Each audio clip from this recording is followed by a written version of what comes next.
आपको पता, जब तक एक व्यक्ति आत्मिक रीति से नहीं चलता, उसे पता नहीं लगता अपनी लाइफ में कि मैं क्या करूं क्या ना करूं, मुझे अपने हालातों से लड़ना कैसे है कैसे नहीं लड़ना, उसे पता नहीं होता। और वो शरीर के अनुसार जब चलने लगता है तो वो अपने उन फैसलों में सब में नाकामयाबी देखता है। अगर हम आत्मिक रीति से, क्योंकि परमेश्वर ने हमें चुना है, इसलिए चुना है ताकि हम आत्मिक रीति से परमेश्वर में चल सके, ना कि शरीर के अनुसार। वचन कहता है शरीर के अनुसार चलना जो है वो मृत्यु है, वो मौत है, लेकिन आत्मा के अनुसार चलना जीवन है। शरीर हमारा क्या कहेगा कि आज मुझे प्रार्थना नहीं करनी है, आज मुझे बंदगी नहीं आना है, लेकिन एक आत्मा आवाज देगा कि नहीं तुझे बंदगी में भी जाना है, कि नहीं आज तुझे प्रार्थना भी करनी है। क्या हम शरीर के अनुसार चल रहे हैं या आत्मा के अनुसार चल रहे हैं, ये हमें अपने आप को देखना है। क्योंकि जो व्यक्ति आत्मा के अनुसार चलेगा, बाइबल बताती है कि वो जीवन को पाएगा।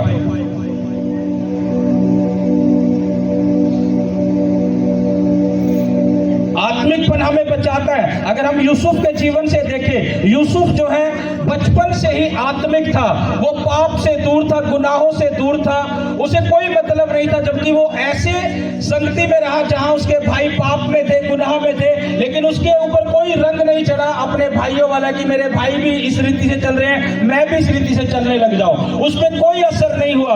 बाइबल बताती है कि जब उसके भाई कोई भी गुनाह करते थे, जब कोई भी पाप करते थे, यूसुफ जो है वो अपने पिता को जाकर अपने भाइयों के बारे में बोलता था कि आज इन्होंने ये किया है। वो ऐसा व्यक्ति था, उस पर कोई असर नहीं था, उसे कोई मतलब नहीं था। बचपन से ही वो आत्मिक रीति से चलना जानता था, लेकिन एक जगह वो चूका किस जगह? उसने जब अपने उस दर्शन को अपने भाइयों को बता दिया था कि मेरे जीवन में परमेश्वर ऐसा करना चाहता है, और उस चूकने के कारण उसी के भाइयों ने उसके खिलाफ योजना बनाई। लेकिन यूसुफ, बाइबल बताती है, उस हालात में भी वो अपने हालातों में, उन चीजों में भी आत्मिक रीति से उसने युद्ध किया। उसने परमेश्वर से कोई गिला शिकवा नहीं की कि परमेश्वर मैं तेरे साथ इतना ईमानदारी से चल रहा हूँ, वफादारी से चल रहा हूँ, तू मेरे दुख को क्यों बढ़ा रहा है, तू मेरे कलेश को क्यों बढ़ा रहा है। वो आत्मिक था, आत्मिक रीति से परमेश्वर के भय को रखते हुए भी, उन हालातों में भी, उन बंदी गृह में भी उसने परमेश्वर का डर भय रखा। और बाइबल बताती है इसी कारण यूसुफ ऊंचा हुआ। उसके जीवन में वो आत्मिक बातें थी, उसका जीवन आत्मिक था, इसलिए वो उन हालातों में भी बचाया गया जिन हालातों में लोग सोच रहे थे कि अब इसे बाहर नहीं आना, अब इसने अंदर ही मर जाना है। लेकिन वो सिर्फ ये चीज देख रहे थे कि इसने अंदर ही मर जाना है, अंदर ही रहना है। लेकिन परमेश्वर क्या देख रहा था? इसने अंदर नहीं रहना है, ये इन सब के ऊपर भी प्रधानमंत्री होगा। आपके बारे में लोग क्या सोच रहे हैं, क्या देखते हैं, आपके परिवार के बारे में क्या सोच रहे हैं, क्या नहीं सोचते, आपके हालातों के बारे में लोग क्या बोलते हैं, क्या नहीं बोलते हैं, मायने नहीं रखता। मायने ये रखता है कि आप ये चीज देखो, मेरा परमेश्वर मेरे हालातों के लिए क्या बोल रहा है। यूसुफ के हालातों को देखकर लोग सोच रहे थे, लेकिन उन्हें पता नहीं था यूसुफ जो वो आत्मिक रीति से लड़ रहा है अपने हालातों से। उसे पता था कि मुझे आत्मिक रीति से युद्ध करना है, जब मैं आत्मिक रीति से युद्ध करूंगा तो मैं अपने इन चीजों पर भी जीत पा लूंगा। आजकल इसे कहां चूक जाती है? जब वो अपने शरीर के अनुसार फैसले लेने लग जाती है। आजकल इसे कहां डगमगा रही है? जब अपने शरीर के अनुसार वो चलते हैं। उन्हें परमेश्वर कहता तो है, चाहे वो अपने दास के द्वारा बोले, चाहे वो आपसे वचन के द्वारा बात करे, चाहे वो आपको सपनों के द्वारा बात करे, परमेश्वर बात तो कर रहा है, लेकिन क्या कर रहे हैं? शरीर हैवी है, हम शरीर की सुन लेते हैं, आत्मा को इग्नोर कर देते हैं जो आत्मा हमें कहता है। आपको पता है, जब हमारी आत्मा मजबूत होगी तो हम परमेश्वर की आवाज और अच्छे से सुन पाएंगे। अगर परमेश्वर ने कुछ भी आपको सपनों के द्वारा कुछ कहा है तो आपको पता लगेगा कि परमेश्वर ने मुझे सपना दिखाया है, वो मुझसे क्या कहना चाहता है। अगर आप वचन पढ़ रहे हैं, परमेश्वर आपसे बात करेगा, आपको पता लगेगा भाई ये वचन मेरे लिए है जो परमेश्वर मुझे दे रहे हैं। आप वचन सुनोगे बंदगी में, आपसे परमेश्वर बात करेगा, आपको आपकी आत्मा में वो हिट करेगा कि आपको लगेगा कि ये वचन मेरे लिए, क्योंकि परमेश्वर मुझसे बात कर रहा है। लेकिन किसके? जब हम आत्मा में होंगे। अगर हम शारीरिक रीति पे बैठे होंगे तो परमेश्वर चाहे लाख बात कर रहा है, हम परमेश्वर को सुन नहीं पाएंगे। वचन कह रहा है आत्मिक जन जो है वो सब कुछ जांचता है, पर वो आप किसी से जांचा नहीं जाता। एक व्यक्ति आत्मिक होगा, वो हर व्यक्ति को जांच लेगा। दूसरे को लगेगा शायद इस व्यक्ति को कुछ पता नहीं है, वो शरीर में होगा, लेकिन उसे ये नहीं पता कि आत्मिक जन जो है वो सब कुछ पहचान रहे हैं, पर वो आप किसी से पहचाना नहीं जाएगा। यूसुफ के बारे में उसके भाई नहीं पहचान पाए जो उसके साथ थे कि ये क्या होगा आगे जाकर। उसके साथ जो यूसुफ के साथ जो और कैदी थे, जिनको यूसुफ ने उनके स्वप्न का अर्थ बताया था और वैसी ही घटना घटी थी, वो नहीं पहचान पाए जब उनके जेल में काम भी हुआ। लेकिन लास्ट टाइम में पहचाना जब खुदा ने बोला, उन्हें भी नहीं पता था कि आने वाले समय में यही हम पर प्रभुता करेगा, हमें इसकी अगुवाई में ही चलना पड़ेगा। जब एक आत्मिक व्यक्ति होता है, आत्मिक व्यक्ति दूसरों को लीड करता है, उसे पता है लोग सलाह लेंगे, वो लीड करेगा, वो आत्मिक रीति से करेगा और वो रिजल्ट देखेंगे लोग। हालेलुया। इसलिए जो आत्मिक बल है वो हमें बचाता है।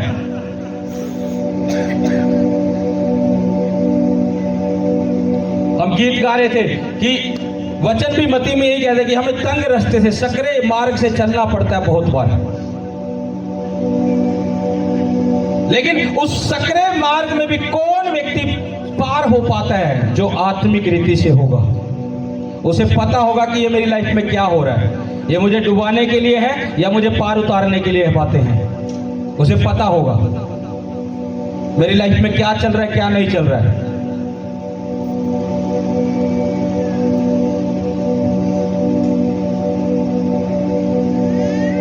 परमेश्वर का आत्मा भी हम सबसे यही चाहता है कि हम अपने जीवन को आत्मिक रीति से प्रभु में चलाएं।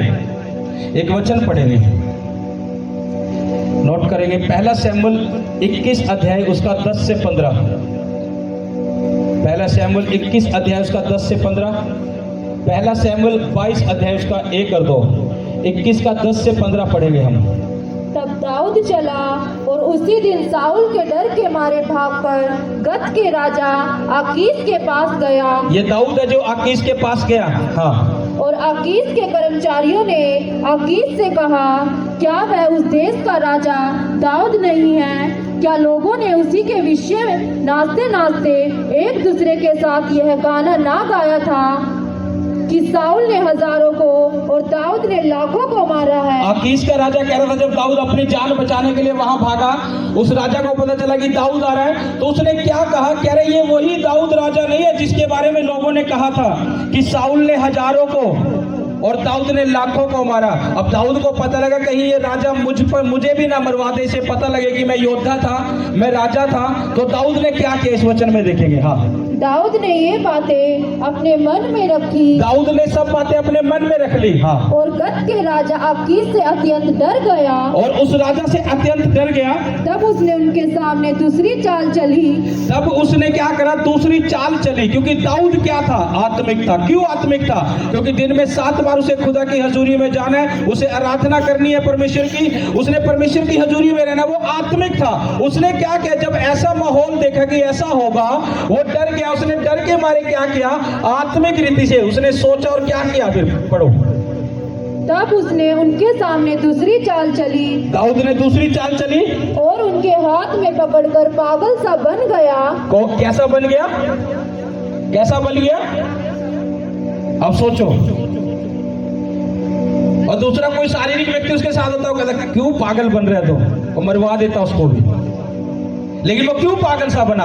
उसे पता था कि इसे पता लगा कि मैं दाऊद राजा था, मैंने लाखों को मारा है, मेरे लिए ये गीत गाया गया था। और इस राजा को पता है, लेकिन उसने क्या किया, अपने आप को एक पागल सा बना लिया, बावला सा कर दिया अपने आप को कि ये मुझे सोचो कि बावला है। और फिर क्या हुआ, जो उसने आत्मिक रीति से दाऊद ने ये चाल चली वो पास हो गई। देखो क्या हुआ फिर आगे। हाँ, और फाटक के किवाड़ों पर लकीरें खींचने और लकीरें खींचने लगा पागलों की तरह फाटक के किवाड़ों पर दाऊद। हाँ, और अपनी लार अपनी दाढ़ी पर बहाने लार लगा। उसके मुंह से जो लार निकली थी वो लार टपकाने लगा, उसकी दाढ़ी से निकली, एक पागलों की तरह उसने अपने आप को कर लिया। हाँ, तब आकीश ने अपने कर्मचारियों तब से राजा ने अपने कर्मचारियों से कहा, क्या मेरे पास बावलों की कमी थी? पढ़ो इस वचन को। तब आकीश ने अपने कर्मचारियों से कहा, देखो वह जन तो बावला है। क्या है वो जन? उसको राजा कह रहा है दाऊद को, तो पागल है। हाँ, तुम उसे मेरे पास क्यों लाए तुम उसे मेरे पास क्यों लाए हो? आगे, क्या मेरे पास बावलों की कुछ गटी है? अब उसने क्या बोला अपने कर्मचारी को, मेरे पास पागलों की कोई कमी थी? लेकिन उसने बोला पागल नहीं है, ये आत्मिक बंदा है और ये बचाव कर रहे से पता है कि कैसे मुझे अपना बचाव करना है। शारीरिक व्यक्ति होता वो देखी जाएगी। चलते हैं राजा के पास, वो खुद भी नाश हो जाते और जो उसके साथ होते वो भी नाश हो जाते। लेकिन दाऊद ने क्या किया, वो अपने आप को पागल सा कर लिया, राजा भी पहचान नहीं पाया। राजा को लगा कह रहे कि ये तो बावला है, तो पागल है, ये क्या करेगा? उसने कहा मेरे पास पागलों की कमी थी। अगर एक आत्मिक व्यक्ति होता है, बहुत बार उसे अपनी लाइफ के जो फैसले हैं बड़ी सोच समझ कर लेने पड़ते हैं। वचन भी क्या कहता है पता है आपको? वचन कहता है कि कबूतर की लाई क्या बनो, भोले, और सांप के समान क्या बनो, चतुर। यीशु मसीह ने कहा है। अब वो दाऊद क्या बन गया, एक भोला सा बन गया, पागल सा बन गया। वहां उसे पता था कि हालात कुछ भी हो सकता है अगर मैं यहाँ अपनी सही पोजीशन में रहा था। उसने वो अपने आप को भोला सा कर लिया, बावला बन गया, और इसी कारण वो बचाया गया। वचन तभी कहता है परमेश्वर की बुद्धि से चल, उसकी समझ से चल, वो तुझे बचाएगा भी, वो तुझे संभालेगा भी, वो तुझे सही मार्ग पर लेकर जाएगा जिस मार्ग पर जाना होगा। इसलिए दाऊद ने ऐसा किया। अगर साउल का जीवन देखें हम, साउल का जीवन क्या था, आत्मिक नहीं रहा था। वो पहले आत्मिक था लेकिन बाद में आत्मिक नहीं रहा। आत्मिक ना रहने के कारण वो अपने राज्य को लंबे समय तक चला नहीं पाया।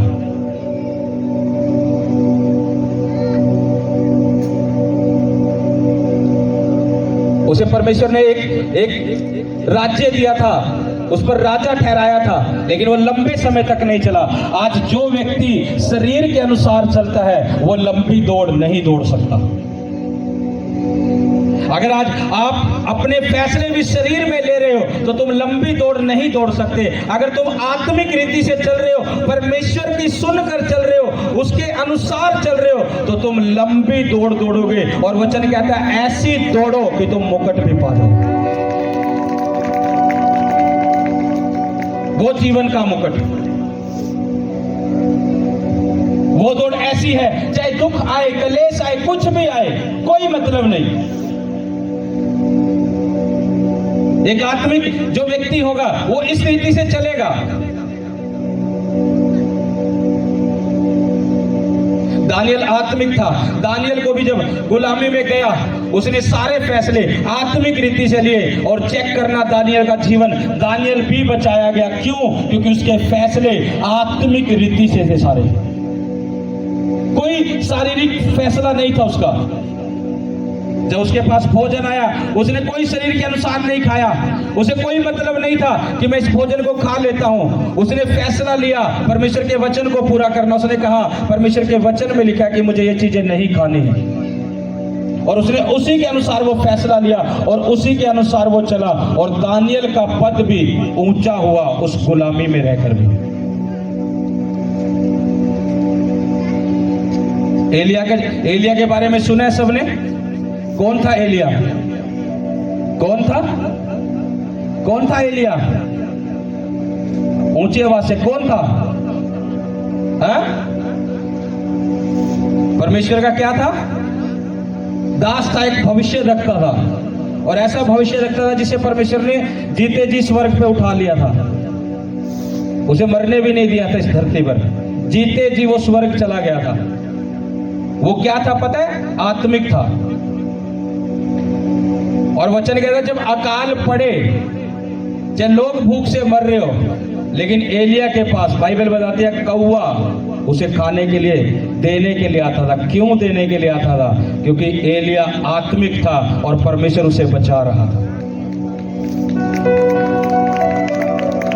उसने परमेश्वर की आवाज सुनी। परमेश्वर ने कहा जा एक नाले में जाकर रह, वहां मैंने एक कौवे को आज्ञा दी है, वो तुझे रोटी खिलाएगा। अगर वो उस आवाज को सुनकर इग्नोर कर देता और उस आत्मा के अनुसार ना चलता तो वो सकाल में मर जाता। उसने उस आवाज को सुना परमेश्वर की कि परमेश्वर ने मुझे कहा है मुझे उस नाले में जाकर रहना है, और परमेश्वर ने कौवे को आज्ञा दी है वो मुझे खाना खिलाएगा। अगर सोचो, मैं आपको एक बात बताऊं, उस समय भी यही माहौल था जैसे आज का है। हम लगाओ, अगर कोई आपको बोलेगी आप अपने घर में कमरे में बंद रहो और आपको एक कौवा आके रोटी खिलाएगा, क्या आप विश्वास करोगे? करोगे? करोगे? नहीं करोगे, नहीं करोगे, नहीं करोगे, नहीं करोगे कि ऐसा हो ही नहीं सकता। लेकिन एलिया ने क्यों किया ऐसा? क्योंकि एलिया जो है वो 24 घंटे परमेश्वर के साथ रहता था। उसे पता था कि परमेश्वर ने कहा है तो मैं उस नाले में भी रहूंगा तो खुदा खिला देगा। उस समय विश्वास करना मुश्किल था, लेकिन एलिया को पता था। आज किसी को बोले कमरे में बंद हो, एक कौवा तुझे रोटी खिलाएगा आके, विश्वास नहीं करेंगे हम। लोत की पत्नी का नमक का खंभा बनने का कारण ही यही था। परमेश्वर के दूत ने कहा था पीछे मुड़ के मत देखना, इस नगर को जब हम नाश करने लग जाएंगे तुम पीछे मुड़कर मत देखना कि क्या हो रहा है क्या नहीं, तुम आगे ही दौड़ते जाना। सब आगे दौड़ते गए, लूत भी आगे दौड़ता गया, लेकिन उसकी पत्नी ने जैसे ही वो आग बरसने लगी पीछे मुड़कर देखा, वो वैसे ही खंभा बन गई। लूत ने भी वापस मुड़कर नहीं देखा कि मेरी पत्नी के साथ क्या हुआ। उसे पता था परमेश्वर ने कहा पीछे मुड़कर नहीं देखना। अगर लूत भी देखता तो अपनी पत्नी के साथ नाश हो जाता। उसने मतलब नहीं रखा मेरी पत्नी का क्या हुआ, उसने पीछे मुड़कर देखा है, क्योंकि उसने आज्ञा तोड़ी। वो आत्मिक नहीं थी, उसे लगा शारीरिक बात है। उसे नहीं पता था कि परमेश्वर के दूत कह रहे कि अगर तू ऐसा करेगा नाश हो जाएगा। उसकी पत्नी ने पीछे मुड़कर देखा और वही नमक का खंभा बन गया।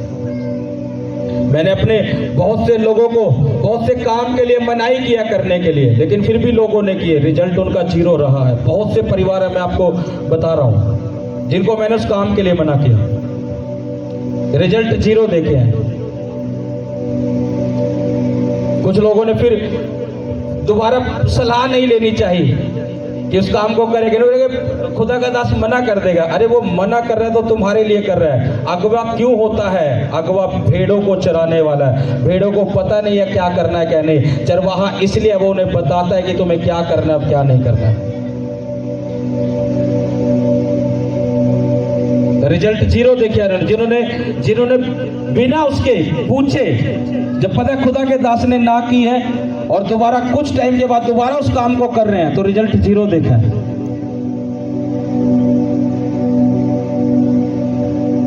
और फिर दोष लगाते हैं परमेश्वर ने ऐसा कर दिया, परमेश्वर ने मेरे जीवन में ये नहीं किया। क्यों भाई? परमेश्वर ने तुझे अगुवाई किया था, उसके अगुवे ने तुझे बोला था। परमेश्वर का कसूर नहीं है, उसके दास का कसूर नहीं है, कसूर तेरा है, क्योंकि तूने अपने आप किया इस काम को। अगर लूत बोलने लग जाता परमेश्वर ने मेरी पत्नी को नमक का खंभा बना दिया, तो कितनी मूर्खता वाली बात होती लूत के लिए। जब परमेश्वर के दूत कह रहे थे कि पीछे मुड़कर नहीं देखना, उसने देखा क्यों? एक व्यक्ति जब आत्मिक रीति से चलता है वो अपनी लाइफ में बचाया जाता है। आत्मिक रीति से चलना, अपना जीवन जीना हमारे लिए बहुत जरूरी है। तुम अपने परिवार में क्या करोगे, तुम अपने फैमिली में क्या फैसले लोगे? अगर तुम आत्मिक हो तो तुम अपने परिवार को हैंडल कर सकते हो। तुम्हें पता होगा कि क्या करना है क्या नहीं करना है। तुम्हें परमेश्वर बात करेगा, चाहे वो वचनों के द्वारा करे, चाहे अपने दास के द्वारा करे, चाहे वो तुम्हें सपनों के द्वारा बात करे। परमेश्वर बात करेगा, वो तुम्हें दिखाएगा कि तुम्हें क्या करना है क्या नहीं करना है। हालेलुया। एक दिन मैं प्रेयर कर रहा और फास्टिंग में था मैं उन दिनों। प्रार्थना करते करते मैंने प्रभु से वैसे ही बोला कि परमेश्वर इतने दिन हो गए फास्टिंग में प्रार्थना करते हुए और अब तक सपनों के द्वारा कोई ऐसी बातचीत आपने की नहीं, और मैं जैसे ही ये बात सिर्फ मैंने मुंह से बोला भी नहीं था, मेरी आत्मा में ही थी ये बात। मैंने ये भी नहीं कि मैं अकेला बैठा हूँ, मैं अकेला ही परमेश्वर से मुंह से बोलकर मैंने बोल दी हो बात नहीं, मेरे मन में ही थी सिर्फ ये कि मैं इतने टाइम से फास्टिंग रख के प्रार्थना तो कर रहा हूँ अभी, लेकिन परमेश्वर ने सपने के द्वारा कुछ बात नहीं की अब तक कि परमेश्वर क्या चाहता है। तो उसी रात परमेश्वर ने सपने के द्वारा मुझसे बातचीत की, यानी वो हमारे दिल की बातों को भी सुनता है कि हमारे अंदर क्या है। सोचो कि वो कितना भला है। तुम्हें लगता है कि परमेश्वर हमारे साथ नहीं है? मैंने अपने मुंह से भी नहीं बोले थे ये शब्द, मेरी आत्मा में ही गुनगुना रहा था, मेरे आत्मा के अंदर ही थे कि मैं सोच रहा था कि परमेश्वर ने ऐसा नहीं किया। और उसी रात प्रभु ने सपने के द्वारा मुझसे बातचीत की और मैं सुबह उठा और मुझे पता लगा कि खुदा ने मुझसे क्या कहा। यानी वो हमारी हर चीजों को जानता है। अगर हम आत्मिक रीति से जीवन जीना शुरू करें तो वो बाइबल क्या कहती है? आपको पता है क्या कहता है वचन परमेश्वर का? क्या कहता है? जिसके ऐसे बोलोगे, जिसके ऐसे बोलो, जिसके क्या हो वो क्या कर ले? फिर से बोलो, जिसके वह आत्मा। कलीसिया से क्या कहता है? यानी प्रभु आपसे कहता है, आप सुन नहीं पाते हो, आप समझ नहीं पाते हो। वचन साफ कर रहा है, जिसके कान हो सुन ले। आत्मा कलीसिया से क्या कहता है? यहां मैं खुदा का थैंक्स करता हूं, जो टीम खुदा ने दी है, परमेश्वर ने आत्मा में बढ़ा रहा है। मैं प्रार्थना भी कर रहा हूं। मैं जो चीजें ने बोलता नहीं टीम को, मेरे मन में होते कि मैं इनको जाकर ऐसे गाइड करूंगा, ये पहले उस काम को कर देती है। आत्मा इस रीति से इन्हें चला रहा है। परमेश्वर की हजूरी में खड़ा हूं, मैं बात कह रहा हूं। टीम इतनी आत्मिक हो चुकी है, जो मैं इनको कहने के लिए सोचता हूं कि हम ये काम करेंगे, ये पहले उस काम को करके रखते हैं कि हम ऐसा सोच रहे हैं, मैं क्या ऐसा ही करना है। हालेलुया। अगर तुम प्रार्थना में, पूरी कलीसिया मेरी प्रार्थना में रहती है, जो जितने परिवार यहाँ है मौजूद, जितने आते हैं, जितने जुड़े हुए हैं इस मिनिस्ट्री के साथ, सब मेरी प्रार्थना में है। टीम भी प्रार्थना में है। टीम के लिए अलग रीति से प्रार्थना की, जो उनका काम है, जो उनका बोझ है प्रभु का उनके ऊपर, उनके लिए उस रीति से प्रार्थना। तुम्हारे जो काम है, तुम्हारे ऊपर जो बोझ है, जो चीजों के लिए, जो जिन चीजों का तुम सोचते हो, तुम्हारे लिए उस विषय को लेकर प्रार्थना है। यानी हर एक की प्रार्थना अलग है, और मैं रिजल्ट देख रहा हूं कि खुदा उस रीति से हमारी प्रार्थना को सुनकर उत्तर भी दे रहा है। Hallelujah, hallelujah. क्योंकि मुझे पता है कि अगर हम आत्मिक हो गए, अगर मैं अकेला आत्मिक हूं और मैं अपने बच्चों को प्रभु यीशु के नाम में आत्मिक ना बनाऊं या उनको ना चलाना सिखाऊं, तो मैं तुम्हें खींचूंगा। ऐसे कर खींचना पड़ेगा। ऐसे जैसे ये देख रहे हो पाइप, ये नीचे गिर रहा है, खींचेंगे, जोर लगेगा, खींचेंगे, जोर लगेगा, लेकिन चलेगा नहीं। एक जो शारीरिक व्यक्ति, अगर मैं उनको, अपने लोगों को आत्मा की रीति से ना सिखाऊं प्रभु के नाम में और उन्हें ना आत्मिक बनाऊं, तो समझ लो वो बच्चों को ऐसे खींचने वाला पिता होगा। लेकिन जब बच्चे आत्मिक हो जाएंगे, फिर खींचना नहीं, इसको इशारा ही करना है, वो दौड़ता है। फिर जब इशारा करता हूं अपने आप दौड़ता है, पकड़ने की भी जरूरत नहीं पड़ती, ये करना है, दौड़ेगा वो। क्यों? क्योंकि वो तैयार है पहले। कोई माँ बाप ऐसा नहीं चाहेगा कि मेरे बच्चे ऐसे, वो हर चाहेगा कि मेरे बच्चे एक बड़े लायक बने, कि मेरा भी नाम रोशन हो। हर माँ बाप सोचेगा ये। हालेलुया। उस रीति से मैं अपने बच्चों को यही चाहता हूं कि मुझे पता है कि मुझे बार बार, अगर मैं यहाँ डांट रहा हूं अपने लोगों को, जो सेवा करने वाले भाई बहन है उनको, तो मुझे पता है कि क्यों डांट रहा हूं। मुझे पता है कि ये डांट इनको कहाँ काम करेगी। अगर नहीं डांटूंगा तो ये ढीठ हो जाएंगे, जैसे वैसे पड़े रह जाएंगे। जैसे ये पाइप खड़े ना, फिर खींचना पड़ेगा इन्हें, फिर इशारा नहीं समझेंगे। हालेलुया। जो एक बाइबल बता दे, बुद्धिमान व्यक्ति जो डांटता भी है ना, तो उसके डांट में भी आशीष है। हालेलुया। उसे पता है कि वो डांट भी हमें क्या कर जाएगी, हमें कुछ बना कर जाएगी, हमें कुछ सिखा कर जाएगी। ऐसा नहीं है कि वो चल रहा है, क्योंकि एक आत्मिकपन एक व्यक्ति को बचाता भी है, छुड़ाता भी है। साउल का आत्मिक ना रहना लंबा नहीं चल पाया, गिर गया, दाऊद आ गया। तुम कुछ भी काम कर रहे हो, अगर अपने कामों को आत्मिक रीति से करना सीख जाओगे, अगर अपने फैसले आत्मिक रीति से लेना सीख जाओगे, तो तुम लंबा दौड़ोगे और दौड़ ऐसी दौड़ोगे जो जीत पाओगे यीशु मसीह के नाम से। हालेलुया। अपने पड़ोसी को बोलोगे आत्मिकपन। अपने पड़ोसी के हाथ पकड़ो, बहने बहनों का, भाई भाइयों का, और अपने साथ वाले को पूछो, क्या तू जीतना चाहता है? पूछो, क्या तू जीतना चाहता है? अब जवाब दो अपने साथ वाले को, क्या कह रहा है? जीतना है? तो उसे बोलोगी आत्मिकपन, तू जीत जाएगा।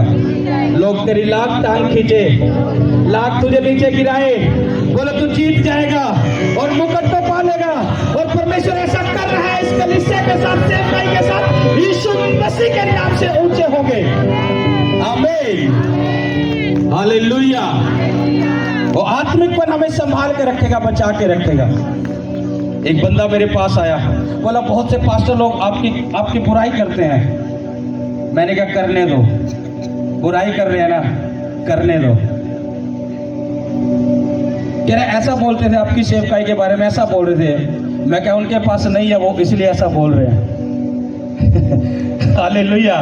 मैं क्या मुझे परवाह नहीं है। मैंने उसको एक ही बात बोली, उस बंदे को मैंने कहा बोलने वाला मैं नहीं हूँ, मेरा परमेश्वर जवाब दे देता है। वो हमें बढ़ा रहा है, बढ़ाता रहेगा, हम बढ़ते रहेंगे यीशु मसीह के नाम से, और परमेश्वर जवाब देता रहेगा।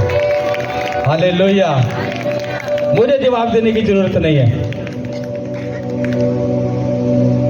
एक पास्टर का फोन आया किसी के विश्वासी का, प्रेयर लाइन नंबर पर।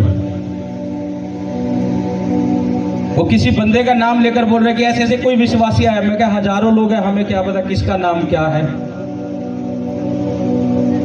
आया होगा, कह रहे उससे बच के रहना, वो चर्च में ऐसे काम करके गया है। मैं क्या तुम्हारे यहाँ करके गया होगा। उसे लगा कि उस सेवक को कि ये बातें सुनकर कि पास्टर उससे इग्नोर कर देगा। यहाँ शारीरिक लोग नहीं है, आत्मिक लोग हैं। वो पहचानते तू बातें क्यों कह रहा है उस व्यक्ति के बारे में। वो व्यक्ति ठीक है, मैं जानता हूँ उसको, वो व्यक्ति खरा है, उसे मैं जानता हूँ, लेकिन वो पास्टर उसके खिलाफ प्रेयर लाइन नंबर पर खुदा की दासी को बोला। मैंने कहा उसे ये नहीं, उसे लगता है कि जैसे शरीर में तुम हो ना, वैसे हम नहीं है। हम पहचानते हैं कि हमारे पास कौन आ रहा है और कौन क्या है, कौन सोना है, कौन चांदी है, कौन मिट्टी है, सब पता है। और जिस बंदे की वो बात बोल रहा था, वो बेचारा खरा बंदा है। हालेलुया। और बहुत आशीषित हुआ हो यहाँ आकर, कई महीनों से यहाँ आकर बहुत आशीषित हुआ है वो। Hallelujah, hallelujah. मैं कहता तुम बुराई करते रहो, ये शारीरिक कलीसिया नहीं है कि मानेगी हाँ अच्छा ऐसा करके गया ठीक है, वो इस बंदे से दूर रहना है, ऐसा नहीं है। अगर प्रभु बोलता कि हाँ बंदा ये ऐसा ही है, तो मैं बोल देता कि इस बंदे का ध्यान रखना कि ये ऐसा है। जब मुझे लगता है कि ये बंदा ठीक है तो ठीक है। Hallelujah, hallelujah. इसलिए मेरे प्रियो, जब हम आत्मिक होंगे तो हम पहचान पाएंगे हर दुष्ट की चालों को भी कि वो कहाँ से वार कर रहा है, किसको कह रहा है, किसको क्या कर रहा है। हम पहचान पाएंगे और उससे बच जाएंगे। हालेलुया।